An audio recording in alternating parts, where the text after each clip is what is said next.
ये सिंहासन जो है वो बहुत वायरल है और आप देखिए कि महाराज जी बहुत सारे गोल्ड के आभूषण पहनते हैं और ये पूरा स्वर्ण जड़ित सिंहासन है। यहाँ पर ऊपर देख सकते हैं आपकी भगवान सूर्य की छाया चित्र आपको दिख रहा है, माफ कीजिएगा।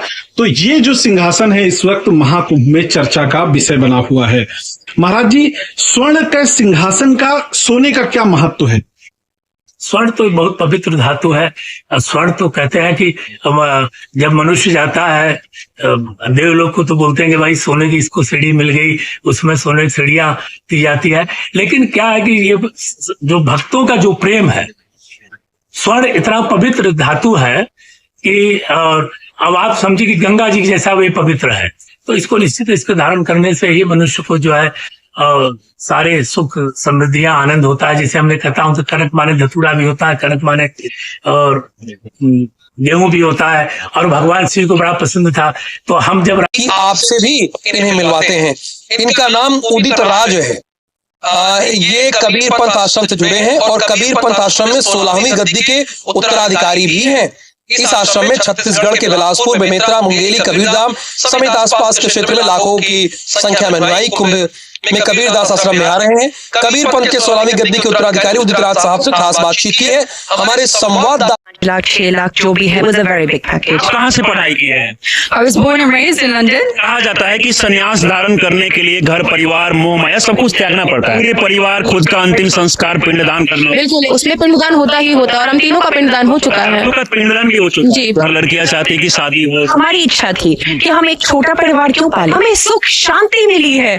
दुखिया सब संसार, पूरा संसार दुखी है, हमें वो जो सुख मिला हमारा कर्तव्य बनता है कि हम दुनिया को बताएं। भक्ति तो सबको करनी है पर This is my conception. I love them. That is why they come to me. All are gods. ये सारे देवता हैं, ईश्वर हैं और आपने इनको इनवाइट किया है। They love me. That's why they have come to me. Not for food. They love me. All. I love them with my heart and soul. They have no money. They have to purchase food. University से मैंने graduation की, मैं PhD कर रही थी, क्योंकि जब मैं भारत में आई 25 साल की उम्र में, तो आने पहले मुझे लगा कि मेरी एजुकेशन खत्म होने वाला है, कि अभी बस थोड़ा सा बाकी है पीएचडी में, फिर एजुकेशन खत्म होने वाला है। लेकिन भारत में आकर, हिमालय की गोद में आकर, संतों की शरण में आकर मैंने यही सीखा कि मेरी एजुकेशन खत्म होने वाली नहीं है, अभी उसकी शुरुआत है। लगा कि अभी तक मैंने कुछ सीखा ही नहीं। It seemed like all that which I had learned was not actually the stuff that you need to be successful in life. मैंने देखा और जगत गुरु महेंद्र नंद तिवारी ने मेरी परीक्षा ली 2-3 दिन से कि मुझे कितना ज्ञान तप और ब्रह्म विद्या के बारे में क्या जानकारी थी,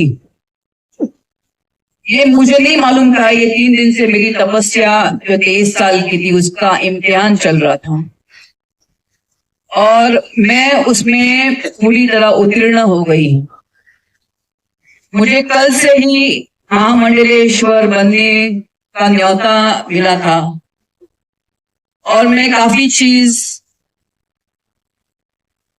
देखिए 3 रास्ते होते हैं आध्यात्मिक जीवन के लिए। एक वामपंथी होता है, दक्षिणापंथी होता है और एक मध्यमपंथी रास्ता होता है। और लक्ष्मी नारायण त्रिपाठी जी इसी मध्यम रास्ते की महामंडलेश है।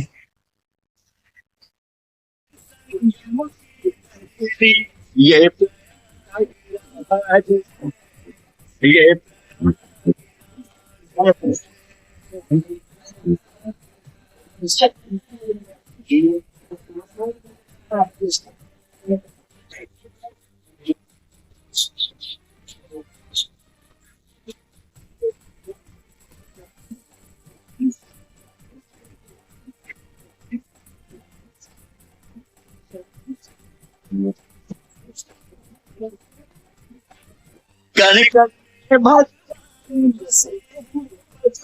स्वर्ग से क्या नहीं